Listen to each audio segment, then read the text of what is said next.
这是大3第5代的 Quick 版本，大3 5.0 Quick， 这是它的 Pro 版本，大3 5.0 Quick Pro。普通版本在618期间的价格是399，Pro 版本则为499，两者的价格差仅为100元。那作为两双刚上市不久的篮球鞋啊，这样的价格表现，我觉得已经是比较不错的了。也有很多兄弟想知道，在这两款鞋之间究竟应该如何去进行选择？如果买 Pro 版本要多花的那100块钱，到底我花的值不值？那在视频开头，我就可以很负责任的告诉大家。值，当然它并不是一双适合所有球员的篮球鞋，不管是 Pro 版本还是普通版，都不是这样的鞋款。有些人可能反倒会更加喜欢普通版。那在这两双鞋之间，应该如何去进行选择？哪一双鞋会更加适合你？它们之间100元的价格差究竟差在哪些地方？看完这一期视频，希望你们能够找到答案。两个版本在外观上面几乎没有区别，除了 Pro 版本在中底部位做了一点点小镂空，以及后跟处从圆点改为了 All for Speed 的字样之外，其他没有特别明显的区别。但是它们在用料上完全不同。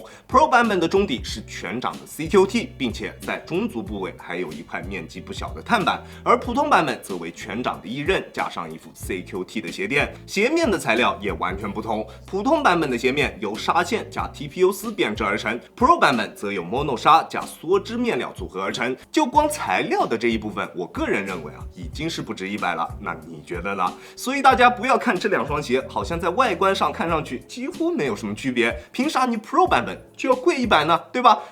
其实他们俩除了长得像，其他各个方面都不太一样，好吧？而各方面配置的提升带来的第一个体感方面的提升就是重量。普通版本42码的重量在360克左右，而 Pro 版本我选择的是42.5，重量在340克出头一点的样子。两者的重量表现都很棒，穿在脚上的体感重量也都非常精致，不会成为我们在球场上的负担。当然，因为 Pro 版本的整体重量分布做得更为均匀，体感重量会比普通版本更轻质一些，比较看重重量的兄弟们 ，Pro 一定会更适合你。至于我为什么普通版选择的是42码，后来的 Pro 版本又选择了42.5呢？就是因为它的鞋楦，它的鞋楦略微有一些偏宽，会更加适合正常脚型或者是脚型偏宽的兄弟去进行选择。我正常偏窄的脚型，在穿着常规的42码的情况下，在静态状态下，包裹完全没有问题，很舒服。但是，一旦动起来，在做一些变向或者是急停动作的时候，双脚在鞋内会出现比较明显的位移。我在穿42码的普通版本的时候，脚趾可是遭老罪了，脚趾被顶得非常的难受。所以后来的 Pro 版本我就选大了半码，选择了42.5。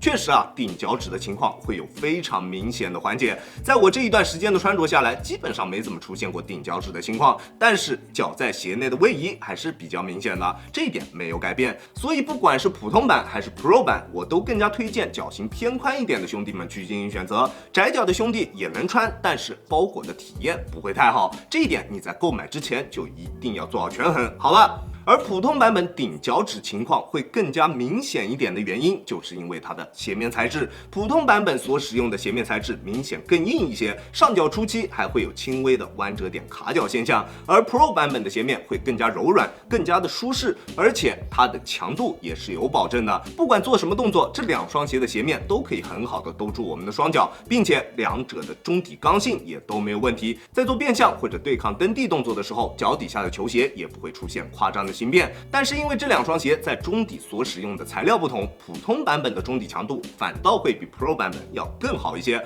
但是 Pro 版本的强度也绝对没有问题，只是两者在对比之下，普通版会略胜一筹，好吧？说了那么多，大家看下来一定都会觉得，那 Pro 版本就是更强、更出色的那一款，对吧？那我直接就添100块钱买 Pro 版本，不就完事了吗？对吧？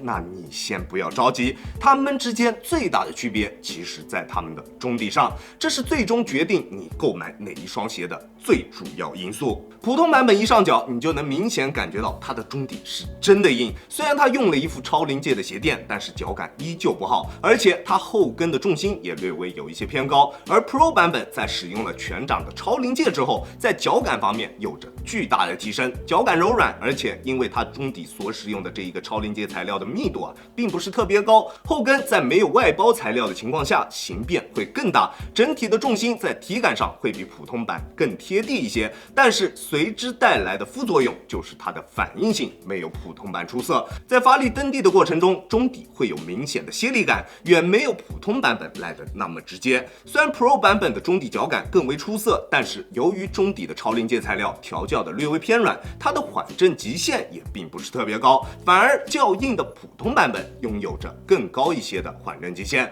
当然如果你特别注重缓震，那你又想要比较不错的缓震力度，又想要比较高的缓震极限，那可能等后续推出的大3 5.0 Switch 或者是5.0 Switch Pro， 那会是更好一些的选择。普通版本的中底更硬，反应性出色，缓震极限更高。Pro 版脚感出色，中底过渡更为流畅，跑动蓄力起跳的时候，它的感觉是更为出色的。如果你体重比较大，比较依赖爆发突破，那这一双普通版一定是更适合你去选择的。那如果你比较依赖跑动，投射偏多，Pro 版一定更适合你。再简单一点，投多突少就选 Pro， 投少突多选普通，这样够直白了吧？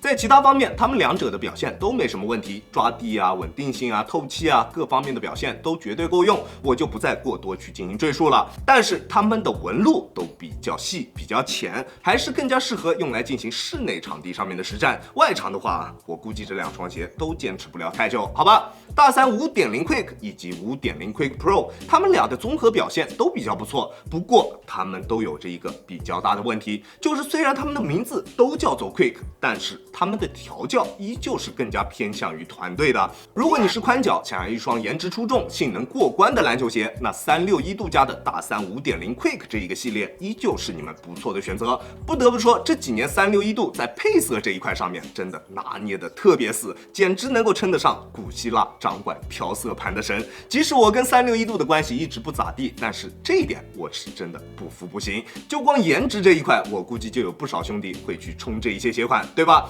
那看完这一期视频，不知道你想没想好在这两双鞋之间究竟应该去选择哪一双？如果你还没有想好，那我来帮你选。首先，你一定不能是窄脚